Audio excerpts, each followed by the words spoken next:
WhatsApp gang के छ तपाईँहरू भन्नु चाहिँ आयो तपाईँहरू सन्चै हुनुहुन्छ यहाँ म पनि सन्चै छु तपाईँहरूलाई फेरि पनि स्वागत छ मेरो न्यू भ्लगमा आज चाहिँ मेरो दिनभरिको कामदाम कस्तो हुन्छ के हुन्छ तपाईँहरूलाई देखाउने छु टक्क हेर्नु होला हैन लास्टसम्म भिडियो हेर्नु होला रमाइलो हुनेवाला छ राम्रो राम्रो ठाउँ घुम्नेवाला छु र म आज घुम्न चाहिँ टक्क लागे बस चढेर साङ्गा टक्क साङ्गाको भ्यू हेर्दै बाटोमा यताउता तपाईँहरू देखाउँदै म पुगेँ ठ्याक्क पुल होइन पुलमा तपाईँहरूलाई बब्बाल भ्यू देख्छ क्या त्यो क्यामेरा म्यान पनि छ है बब्बाल फोटो खिचिदिन्छ अनि टक्क म त्यहाँ पुगेँ आफ्नो फोटो भिडियो टक्क खिचेँ र पुगेँ ठ्याक्क साङ्गा मन्दिर अब फुलहरू देख्दै यताउता मन्दिरको भ्यू हेर्दै टक्क होइन यताउता रमाउँदै म चाहिँ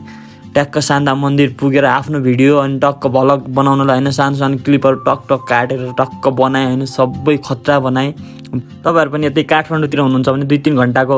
बस यात्रा अथवा बाइकमा चढेर आउन सक्नुहुन्छ यो ठाउँ एकदमै रमणीय छ है जहाँ शिवको मन्दिर छ क्या सबैभन्दा ठुलो शिवको मन्दिर हो भ्यालीभित्रकै सबैभन्दा ठुलो होला शिवलिङ्ग अनि टक्क त्यहाँबाट काठमाडौँको भ्यू त यति बबाल देख्छ त्यहाँबाट काठमाडौँको भ्यू काठमाडौँ भक्तपुर भ्यू भनौँ न सबै पुरै देख्छ क्या अनि त्यहाँ यस्तो चित्रहरू कलाहरू गाई अनि म चाहिँ ठ्याक्क हिँड्दै ठ्याक्क शिवजीको नजिकै पुगेर हेर्दा शिवजी चाहिँ ठ्याक्क यस्तो देखिनु भयो एकदमै बब्बाल देखिन्छ उतातिर चाहिँ चागुनारायण नगरपालिका र यताको चाहिँ यो सूर्यविनायक नगरपालिका होइन यो दुईवटा नगरपालिका भक्तपुरभित्र नै पर्छ यो चाहिँ यता भक्तपुर नगरपालिका र यता चागुनारायण नगरपालिका र यो चाहिँ हाम्रो शिवको मूर्ति होइन बब्बाल देख्छ त्यहाँबाट नजिकै गएर हेर्दा शिव चाहिँ अति नै ठुलो देखिनुहुन्छ क्या तलभन्दा अनि ठ्याक्क म चाहिँ अब जानुपर्छ भनेर हिँड्ने त्यहाँबाट चस्मा लगाएर कालो चस्मा लगाएर होइन अनि म चाहिँ साङ्गा मन्दिरबाट टक्क 2 मिनट हिँडेर साङ्गा बजार पुगेँ अनि तल ठ्याक्कै बाटोमा यताउता भ्यू हेर्दै त्यहाँको होइन आजभोलि चाहिँ त्यहाँ रोड बनाउँदैछ कि अलि त्यहाँको धुवाहरू माथि आएर चाहिँ अलि नराम्रो देख्छ नत्र बजार पनि राम्रै छ साङ्गाको अलि त्यहाँ तलबाट रोड बनाउँदै गर्दा त्यो फोहोर धुवाहरू सबै माथि बजार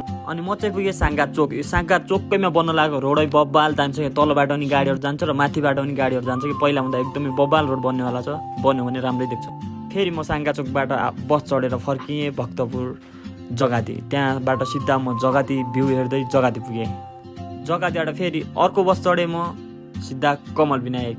यो चाहिँ हेर्नुहोस् कमल विनायक कमल पोखरीको भ्यू होइन यो चाहिँ कमल पोखरी साँच्चीकै आजभोलि अति नै राम्रो भएको छ पहिलाभन्दा अझै आजभोलि पहिलाभन्दा यो हिउँदभन्दा अब बर्खातिर चाहिँ हरियाली हुन्छ हरियाली भयो भने चाहिँ यत्तिकै नै राम्रो देखिहाल्छ बर्खातिर चाहिँ मैले चाहिँ टक्क साथीको चस्मा लगाइहालेँ आफूलाई राम्रो देखेर अब चाहिँ टक्क कमल पोखरीबाट घर जानुपर्छ रुममा के छ कस्तो भइरहेछ कमाइ पैसा कति कमाइरहेछ लोत कमाउँछ होला होइन एक्लै छ क्यामेराम्यान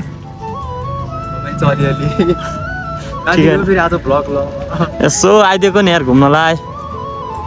अनि भन के छ कमल पोखरीको हल्लीचल्ली मान्छेहरू कतिको आउँछ घुम्नलाई आउँछ दामी भइरहेछ अहिले होइन दामी छ ठाउँ होइन बबाल छ तर आउनु पर्यो सबजना है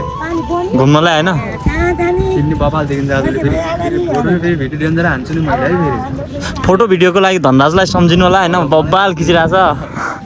अब चाहिँ खाजा खान जानुपर्छ भित्र मोमो पसलमा खाजा खान जानुपर्छ र भक्तपुरको मिठो मोमो खानुपर्छ शानदार मोमो अनि कुरिरहेँ अनि भन्दै नभन्दै टक्क मोमो पनि आइहाल्यो तातो मोमो मैले पनि गुवाम अचार हालेँ